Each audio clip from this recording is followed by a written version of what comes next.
J'étais tout gamin, j'adorais tout ce qui était western. Moi, j'ai grandi, tu sais, dans les années 70-80 et à l'époque, il passait un tas de séries, les Zorro, Au nom de la loi, les Bonanza.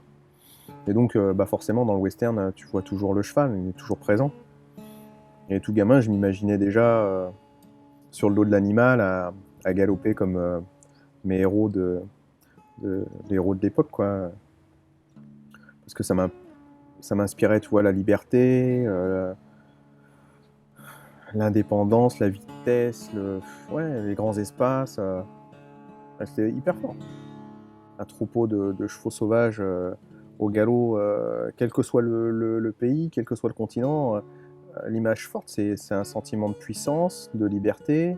Aujourd'hui, c'est un métier passion. J'ai la chance de vivre mon rêve d'enfant, quoi, d'être au milieu des chevaux, de travailler avec les chevaux.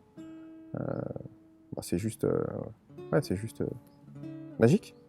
Je pense que c'est ça quand tu montes et que tu t'es ouvert. Tu es dans un état un peu, alors je vais pas dire de transe, mais d'ouverture totale. Et il se passe quelque chose effectivement dans le sens où tu vas rentrer en connexion avec le cheval. Ou pas. Parce que j'ai des clients qui savent pas forcément de quoi je parle. Parce qu'ils l'ont jamais senti. Et je pense que c'est une recherche, c'est un état d'esprit. C'est accessible. Et après, je pense qu'il faut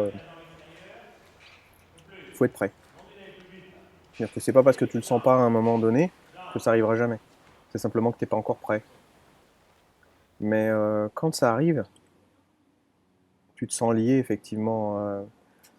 Et ça, quel que soit le travail, ça peut être un travail au sol, et tu travailles à distance, et tu sens cette connexion avec le cheval, parce que dans le tableau, tu vois qu'il est avec toi, et tu vois que comme on est dans une communication non verbale avec le cheval, qu'il te suffit de penser à quelque chose, d'en avoir la volonté, d'en exprimer l'intention, mais à l'intérieur de toi, pour que le cheval le fasse. Et c'est cette connexion dont on parle. La notion de horsemanship, ça va être travailler le cheval dans le bon sens et sans violence. Le cutting, c'est une spécialité de tri de bétail. Les chevaux, voilà, on va affiner de manière à avoir un cheval spécialisé. Il effectue des manœuvres précises dans le bétail. Mais il aime ça. Et ça, on le voit. Si tu vois une séance de cutting où tu vois le cavalier qui a les rênes posées sur le garrot du cheval, c'est le cheval qui trie tout seul. Si tu fais maintenant des épreuves de range sorting qui sont des épreuves un peu plus ludiques, mais on est toujours dans le jeu et on en fait même des compétitions, là aussi tu apprends au cheval à trier et tu te rends compte qu'il aime ça.